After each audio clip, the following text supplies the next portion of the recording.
Good afternoon, ladies and gentlemen. This is Gavin Bunger. And this is Christopher Chan. We're currently reporting on the effects of the Holocaust. We are in isolation as we speak. Each of us will go to a different location and report on the abominable things that Hitler and the German Nazis have done to the Jewish people. We're here in the snow-covered desert plain. The Jewish people were often forced to traverse through plains like this, devoid of any warmth or happiness.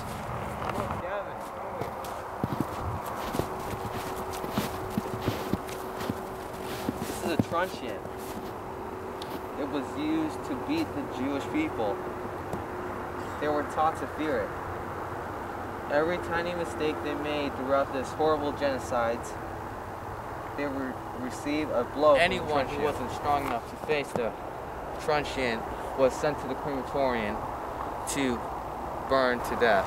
Inside them, the people are scorched to their bones, with the flames dancing around their body before they finally perish. The stench is beyond comprehension when near these burn It smells factories. like the pen of the swine after it hasn't been cleaned out for several slaughterings of the swines themselves. Gavin and I will now split up and search for clues. We will come back here at the end of our broadcast to conclude. This is Captain Bunger and I'm back. It seems to have gotten a little windy and the clouds have caught overhead since I last saw you guys. I just came back from the ghetto. The ghetto was a place where the Jews were forced to live. They were oftentimes brutally pulled out of their houses so that they could live in these places. The Nazis wanted them to live in these places because they wanted to round them up easily when they took them to the concentration camps or the crematorium. I gathered some things while I was at the ghetto, and I also went back to Jewish people's houses to see what they had to leave behind. This train was a child's toy. They played with it day and night since they had gotten it. Even children were forced to traverse across these snowy landscapes, oftentimes with no shoes and no food or water. It was pretty much a desert, even with all this snow. If they bent down to even eat one little speck of the snow, they were beaten with the truncheon, as we mentioned earlier. Most of the people, if not all, were forced to traverse across these landscapes with no shoes. Their shoes had to be left behind because they were pulled out of their houses with such force that they couldn't come back to get their shoes. In the ghetto, families are placed in line, and each day is like waiting for your death. If you are picked to go that day, you leave your village that you've been for since the day you were born, and you go to an unknown place, the concentration camps. And this is a family heirloom. I found it in one of the Jewish people's houses that they were forced to abandon. It's been passed down from father to son for 6 generations. They had to part with that in this terrible Holocaust. Last thing, their wallets. They did not need these because money didn't mean anything where they were going. They were going to work like slaves, work like dogs pulling a sled. They had to farm the land. They had to work in industrial settings. They had to build things for the German soldiers. All because of this terrible genocide. I hope you learned something today about the severity of the Holocaust and how mind-breaking it is. How terrible it is. What the German Nazis and Hitler himself did to these Jewish people. Millions have already been slaughtered, and we need to stop this. Thank you for listening.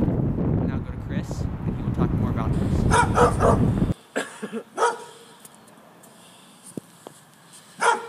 Now, Gavin showed you the ghetto, but I am currently at a non-active concentration camp to show you what the living conditions are like. Many people have mentioned the word concentration camp, but here's the real truth. The concentration camps were detained camps where many Jews are forced to live through unspeakable conditions. However, words will not be able to describe the horrendous acts of cruelty that occurred here. Now, let me show you the inside.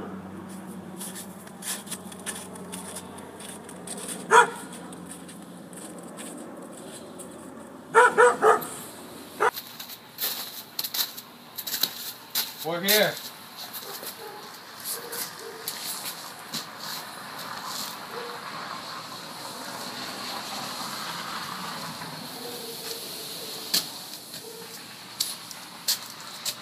I heard before that these living conditions were almost uninhabitable.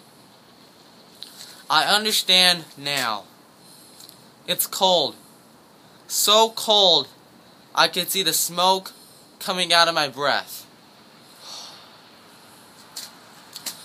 I can imagine the men, women, and children suffering from frostbite. Not to mention, I see no blankets.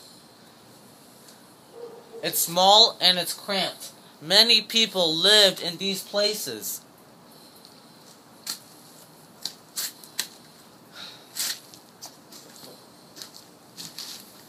What's this?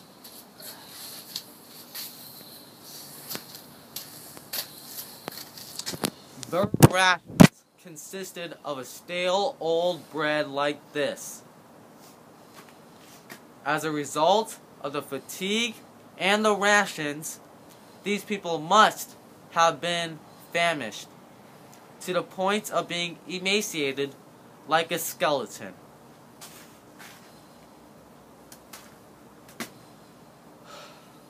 These people must long for the day of liberation. Instead, they tether to the idea of being condemned to these living conditions.